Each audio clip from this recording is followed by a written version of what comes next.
Good afternoon and welcome to the rehearsal for my dissertation defense. I'm gonna do this rehearsal in 4 sections, of which this is the first.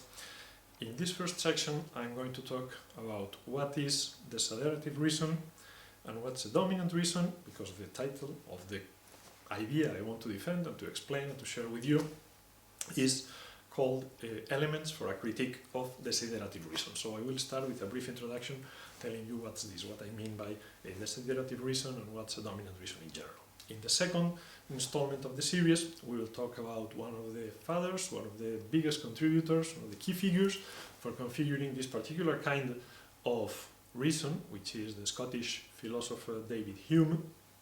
In the third installment, we will talk about another significant contributor towards which I feel much more conflicted, but we'll get to that, which is the Viennese, not much scientist, although he would like to be remembered like that, but rather, let's call him psychologist, Sigmund Freud.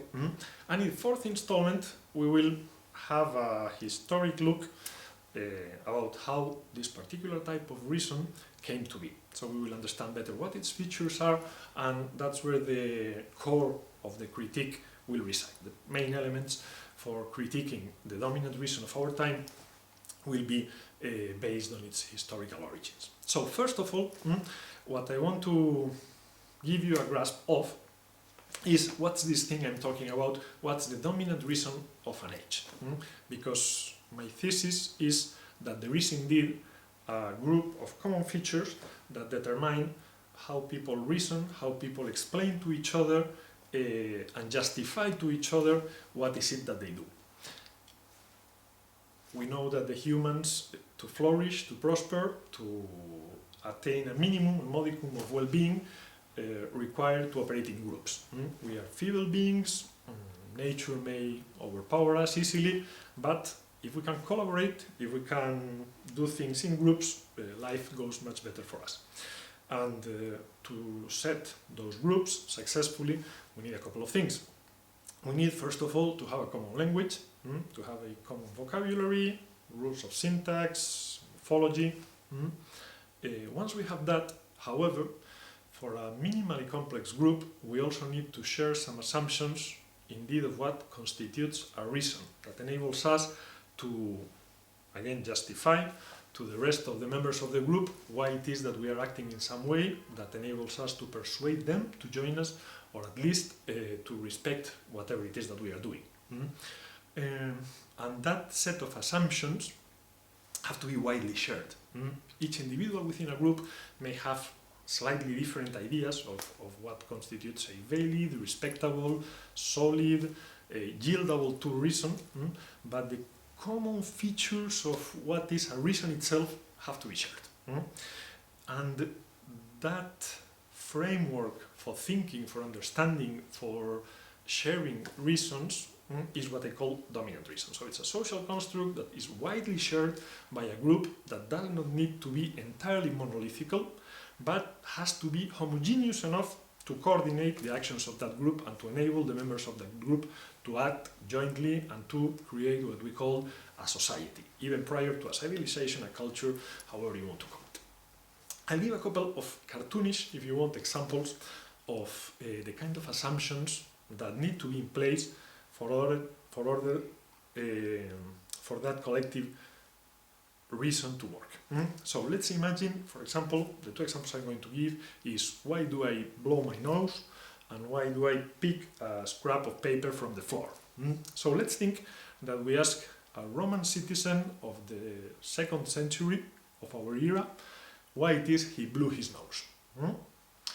He would probably tell us that there are 4 humors in the body: bilis, black bilis, blood and phlegm, and that they have to be in balance, and that he is having trouble with too much phlegm, and that he's blowing his nose so he can get rid of a little bit of phlegm. And why is he getting rid of that phlegm? Well, because for him, the 4 humors being in balance is necessary not just for health. He would have some troubles understanding our concept of physical health. For him it's important because his character, the way he can express the kind of person that he intimately is associated to the right balance, to having the right balance of humors within his body. Now, this would have sounded a bit strange for us. We do not share his theory of humors, but in the last 80 years approximately, we have come to resemble a bit more the way that they thought, in the sense that we have identified again the importance that the chemical composition of some of the elements within our body are important to the way we manifest our feelings, our emotions, and even the way we take decisions. We don't talk about humors, we talk about neurotransmitters, about hormones, about the balance of certain chemicals, but we are not as alien to the concept of that hypothetical Roman citizen as we have been for most of our history since then. For a lot of centuries, that answer, if we believed in a soul that was totally independent from the body and that determined what we did, the answer of the Roman citizen would have been entirely unintelligible for most people within our society. Now let's get back to the second example, cartoonish, very simple, that I mentioned. If we ask somebody, very alien from us, why he is picking a scrap of paper from the floor. Now let's pose this question to a Han Chinese of the 2nd century before Christ, this time. So he would tell us probably that he is picking it because a scrap of paper in the floor speaks of disorder, and disorder in the house, in the street, relates intimately to disorder in the wider kingdom. So the fact of a scrap of paper being in the floor out of place is not only an effect of something being amiss in the kingdom, but probably is a cause, because there is a reciprocal relationship between the scrap of paper and a problem in the court, the potential failure of a crop, civil unrest, even a revolution. So by picking the paper, he is not just restoring balance or harmony or a sense of aesthetic good taste to his surroundings, but I think that he is performing a civil duty and that he is having an influence in a much wider, much vaster set of events. Now, this is something that we do not share. In our cultural tradition, there are some very minor streaks where we have sometimes maintained that as in the earth, such happens in heavens, but they've never been majoritary. So this is an example of a cultural tradition, of a kind of dominant reason that is totally alien to us. That's a reason that we could not share, that we would not understand, that would not move us, and that would essentially not attain its goal of convincing, persuading, aligning us with the person that's performing the act that he's trying to justify, that he is providing reasons for having performed.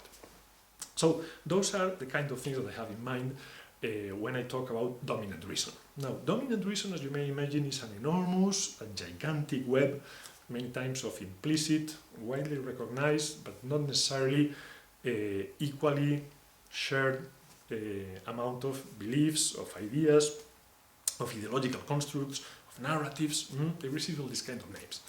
And I want to put a little bit of order, proposing that every dominant reason need to have at least the ability to provide widely shared, again, answers to 3 types of questions. First, reasons for acting are hierarchical. Think of them as a pyramid in which we have to justify to our countrymen, to the rest of the citizenry, why we do very day-to-day tasks. Why I go to have a coffee, why I wake up in the morning. Those would be the lower level reasons that it has to be able to justify, to provide, to give a narrative framework for. Now, on top of that, there are higher order reasons that we may refer to when we give the reasons for these more day-to-day humble tasks. Why I choose a certain career, why I prefer to marry a person with certain features, why I invest in a house, or I prefer to rent, or why I vote to a certain political party. So these higher order reasons. And then the first feature I want to drive your attention to regarding dominant reason is that it has to provide a ultimate reason, a highest order within the hierarchy of reasons that people have to broadly agree on. And that highest order reason, I call it the ultimate goal of life. So every dominant reason has to provide a ultimate goal of life. Has to give a narrative that is accepted by the majority about why we are here, what is life for. So that's the first feature of the dominant reason that I will guide your attention towards in a moment. Now, the second feature that a dominant reason needs to have, that I propose that we focus on, is that it has to give a guideline of how to set a social hierarchy.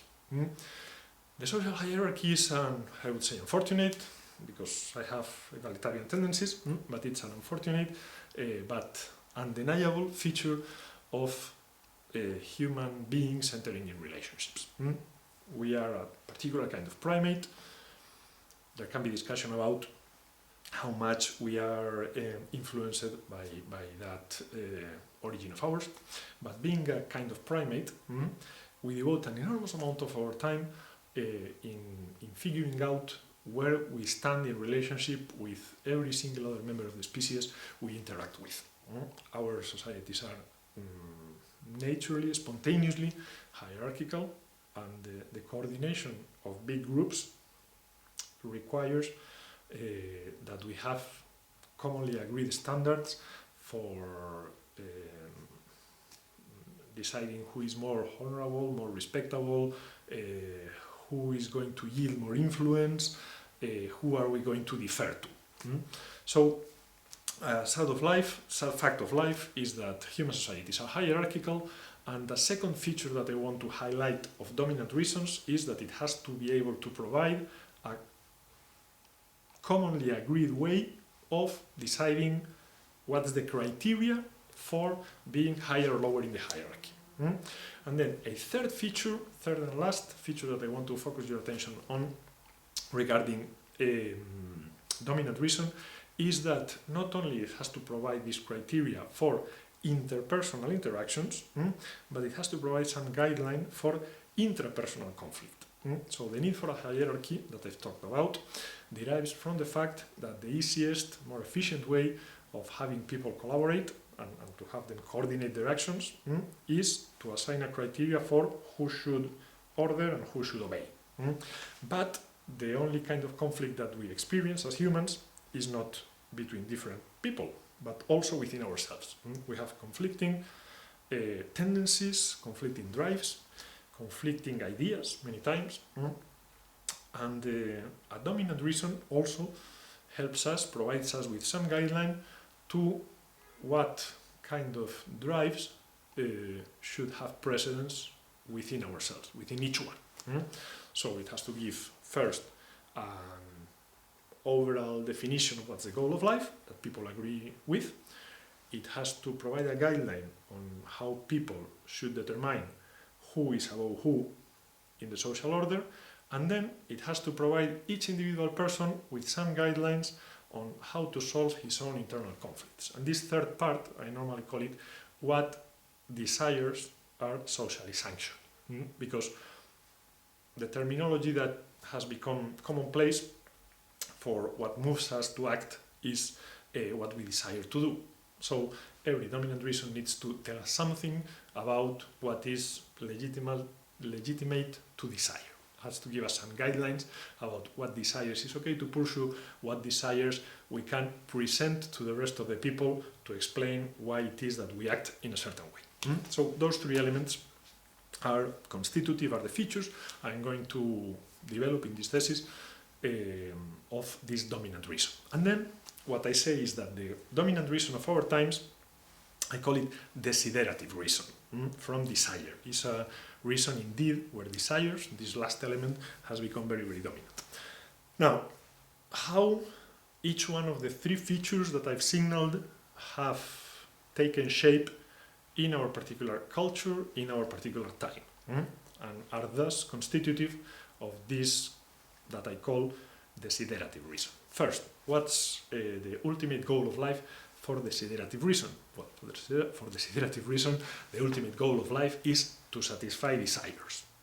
A life well lived is that life where a major amount of desires have been met. Now, it cannot have any kind of precedent or of normative guideline about those desires themselves. It cannot tell us, it does not have a criteria for telling us if some of those desires are better than others.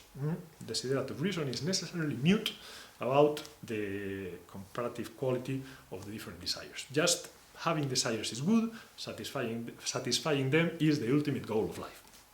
And we'll see how this came to be. The second feature of desiderative reason then in our schema, in our conceptual framework, is how it sets social hierarchy.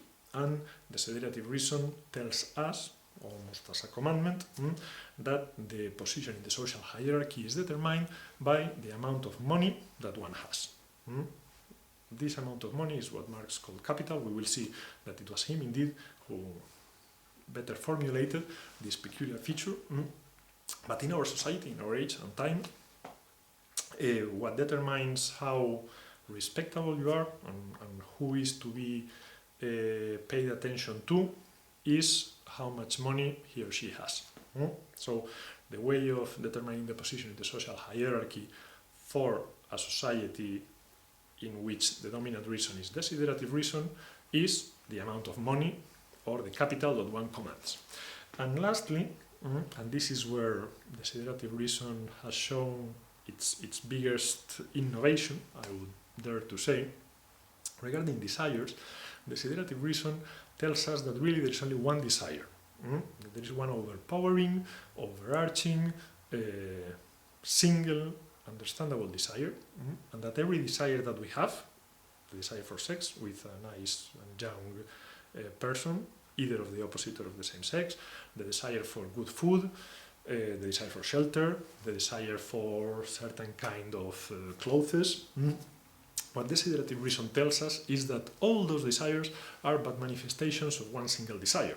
So they are to be followed in the sense that they are closer to the original. And the only single overpowering or overarching desire that desiderative reason recognizes is, surprise, surprise, the desire to occupy the highest possible position within the social hierarchy.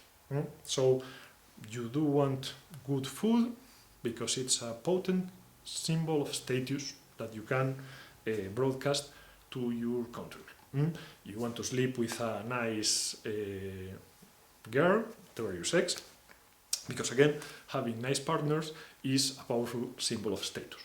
So the only desire that desiderative reason understands is the desire to have a position as high as possible, and again, that position is ultimately marked by how much capital you have. So in this society, important things are things that are measurable in price, in money, whilst things that are more difficult to monetize, like knowledge or culture to the extent that it can be acquired going to a public library, are not so well valued. And you may say, well, but I mean, that set of values is utterly ridiculous. So nobody would accept voluntarily to live according to those values. Those values are, I would say that indeed they are anti-humanistic. They are not only not conducive to human flourishing, they are positively detrimental to it. So you may initially question my diagnosis that those three features are what determine the current dominant reason. And I would say, well, first let us think individually. Who are the individuals that we pay more attention to? Do we pay attention to university professors who have developed valuable knowledge that they can transmit? Most definitely not. Do we admire and pay attention to Nobel Prize winners? Most of them are university professors, by the way, but people that have excelled at some point in their career of thought along some recognizable lines, not so much. We forget them very quickly, even the writers, which are more artistic. What about artists? We do pay some attention to artists. But think about it for a second.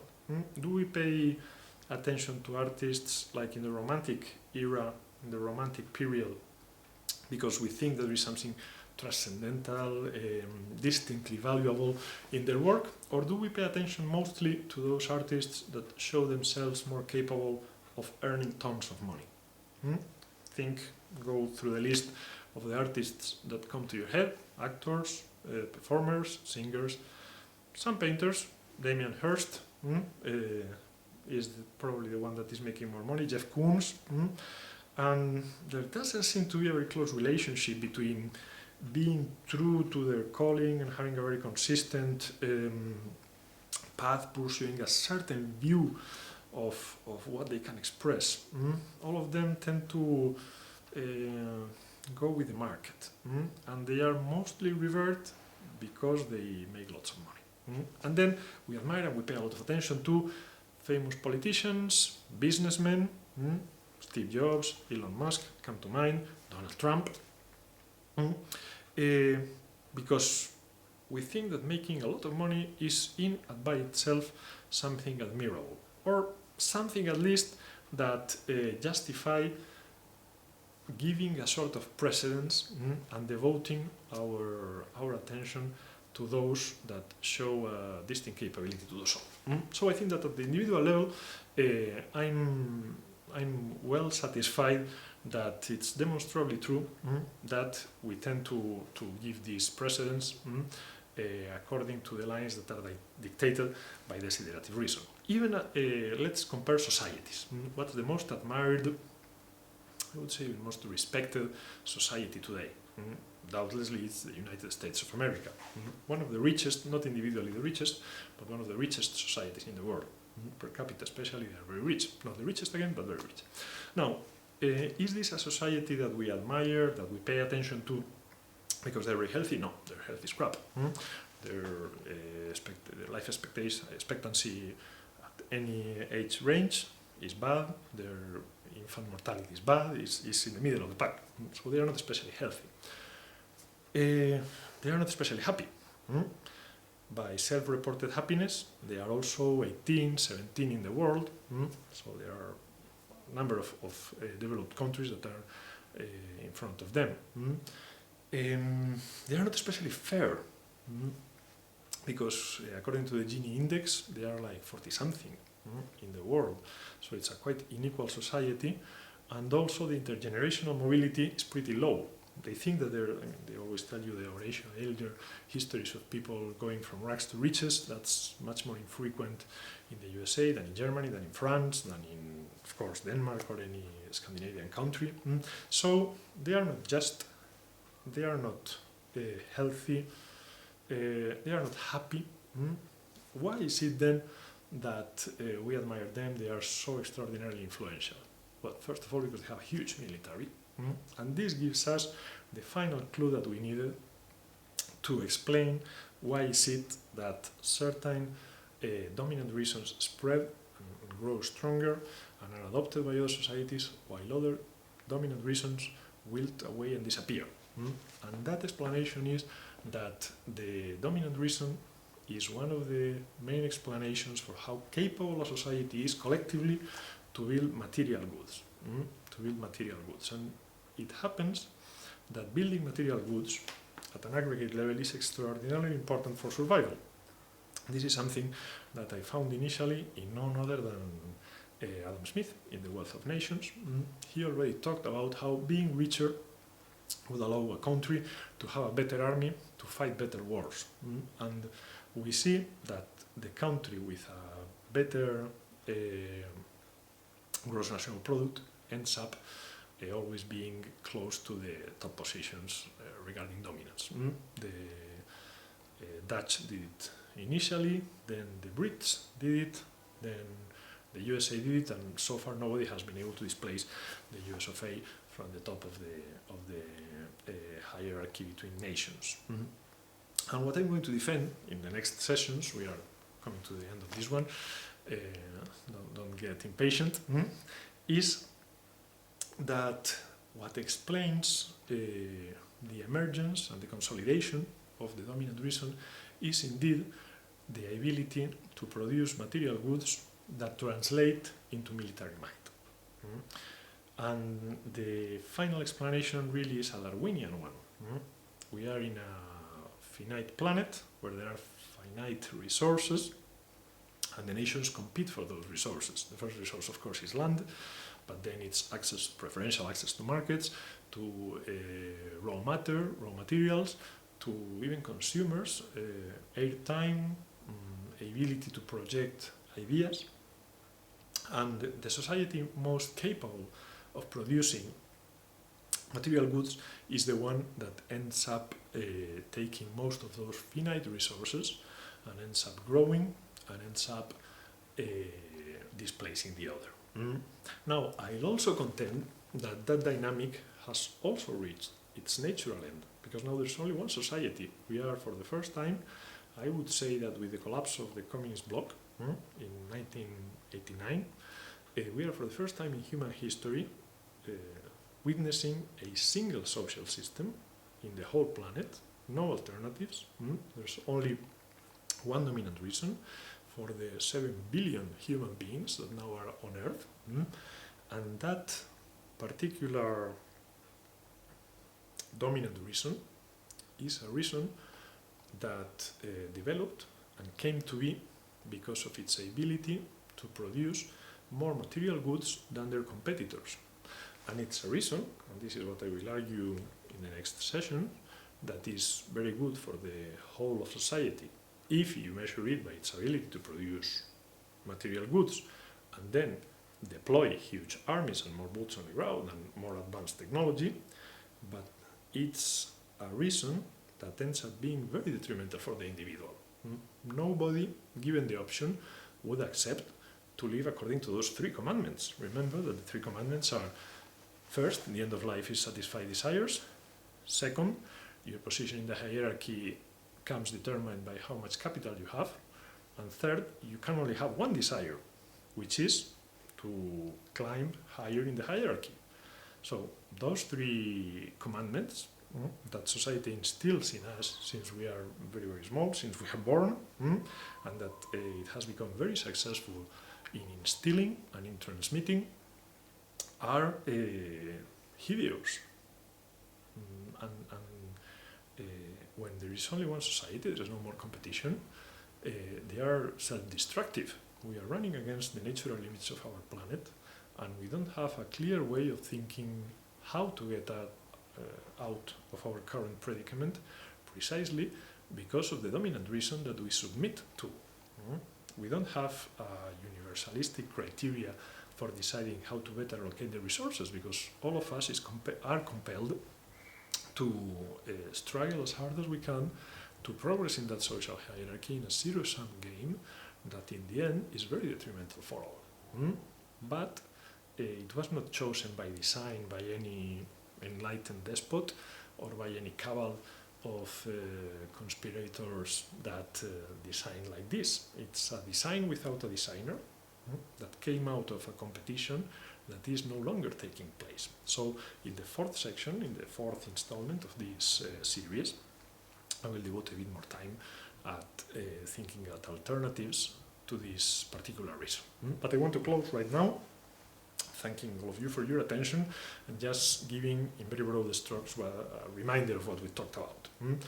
What I want is to criticize the dominant reason. This dominant reason has these 3 features. What's the ultimate goal of life?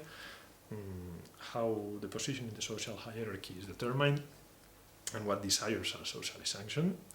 And the answer that our particular age has settled in is noxious, deserves to be criticized, and we are going to criticize it by analyzing their historical origins. Thanks a lot, and have a nice day.